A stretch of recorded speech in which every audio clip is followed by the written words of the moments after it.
मधु चौहान 25 साल की एक शांत सी लड़की अपने पुराने दर्द को पीछे छोड़कर दिल्ली आई थी। यहाँ उसका सपना था पत्रकार बनने का, लेकिन वह खुद भी नहीं जानती थी कि उसकी जिंदगी उसे एक ऐसे रास्ते पर ले जाने वाली है जहाँ सच्चाई से ज्यादा खौफ होगा। दिल्ली में उसने जो हॉस्टल चुना वो काफी पुराना था। वहाँ आते ही कुछ अजीब सा महसूस हुआ। लकड़ी का भारी गेट, टूटी दीवार और हल्की अंधेरा, जैसे ये जगह कोई रात छुपा रही है। हॉस्टल की वार्ड मिस कोहली ने उसे कमरा नंबर 306 दिया। ये वही कमरा था जहाँ 3 साल पहले एक लड़की ने खुदकुशी कर ली थी। पहली ही रात मधु को लगा कि कमरे में कोई है। सांस की आवाज, फर्श पर किसी चलने की हल्की सी आहट। उसने सब अनदेखा किया, लेकिन अगले दिन अलमारी के पीछे उसे एक डायरी का पुराना पन्ना मिला जिसमें ना लिखा था, वो मुझे देखता है, मुझे बात करता है, पर बाकी लोग को वो नजर नहीं आता। उसे लगा शायद ये सब उसका वहम हो, लेकिन हॉस्टल की लाइब्रेरी में उसकी मुलाकात अर्जुन से हुई। अर्जुन एक स्मार्ट और तेज दिमाग वाला लड़का था जो क्राइम जर्नलिस्ट बनने की तैयारी कर रहा था। अर्जुन ने जब सुना कि मधु उसी कमरे में रह रही है तो वह हैरान रह गया। उसने बताया कि उस कमरे को हॉस्टल में लोग मनहूस मानते हैं, मगर मधु को तो अब उसी कमरे में रहना था। धीरे धीरे डरावनी घटनाएं बढ़ने लगी। रात के 3 बजे दरवाजे पर शीशे में दिखते अनजान चेहरे और दीवार पर खरोच के निशान। एक दिन मधु कमरे के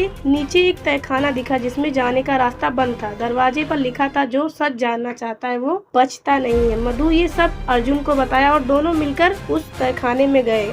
अंदर उन्हें कई पुरानी तस्वीर और फाइल मिली, कुछ लड़कियां की जो या तो मर चुकी थी या अचानक गायब हो चुकी थी। अब मधु और अर्जुन के बीच दोस्ती गहरी होने लगी। डर और रहस्य के बीच दोनों बारिश की रात, चुपचाप सी शाम और साथ में पुरानी बात पढ़ना, इन सब के बीच हल्की सी मोहब्बत के पनपने लगी। लेकिन तभी अर्जुन को एक धमकी भरी ईमेल मिला जिसमें जिसे बचा रहा है उसी की वजह से ये सब मरे हैं। अर्जुन सोच में पड़ गया, कहीं मधु ही तो नहीं इस सब के कारण का। अर्जुन ने अपने तरीके से जांच शुरू की। उसने हॉस्टल की सीसीटीवी फुटेज, पुलिस रिकॉर्ड और पुरानी फाइल्स खंगनी शुरू कर दी। उसे पता चला कि मधु की छोटी बहन रूही कुछ साल पहले इसी हॉस्टल में थी और उसी कमरे में रह रही थी। रूही की मौत को सबने आत्महत्या बताया, लेकिन उसकी डायरी में लिखा था कि उसे मानसिक रूप से बीमार बताकर वार्ड और कॉलेज के प्रोफेसर कपूर ने साजिश रचकर खत्म कर दिया। रूही के पास एक फाइल थी जिसमें हॉस्टल में हो रहे बुरे कामों का सबूत थे। वही सबूत छुपाने के लिए उसे पागल बताया गया और मार दिया गया। अब मधु को समझ आया कि आज जो आत्महत्या उसे परेशान नहीं बल्कि सच दिखाई दे रही है, वो उसकी अपनी बहन रूही की आत्मा थी। मधु और अर्जुन ने मिलकर तहखाने से वो फाइल निकाली, लेकिन तभी